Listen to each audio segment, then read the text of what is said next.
আসসালামু আলাইকুম ওরহমতুল্লাহি ওবরাকাতুহু। ভাই ও বোনেরা, আজকের যুবক যুবতীরা অনেক কিছুতে স্মার্ট, কিন্তু একটা জায়গায় আমরা বারবার একই ভুল করে যাচ্ছি, আর সেটা হলো দিনকে শুধু আংশিক মেনে চলা। সবচেয়ে কমন ভুল নাম্বার ১, ৫ ওয়াক্ত নামাজকে অবহেলা করা। আমরা বলি পড়ে পড়ব, এখন ব্যস্ত, অথচ রসূল সাল্লাল্লাহু আলাইহি ওয়াসাল্লাম বলেছেন নামাজ দ্বীনের স্তম্ভ। ভুল নাম্বার ২, অন্যায় দৃষ্টি ও ফ্রি মিক্সিং।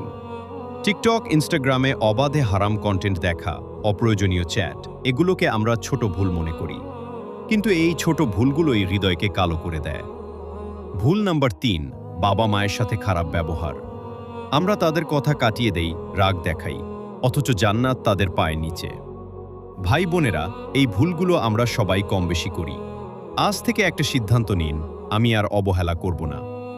নামাজকে প্রথম অগ্রাধিকার দিন, চোখ ও হৃদয়কে হেফাজত করুন, বাবা মায়ের সাথে ভালো ব্যবহার করুন। আল্লাহ আমাদের সবাইকে সঠিক পথে চলার তৌফিক দান করুন। আমিন।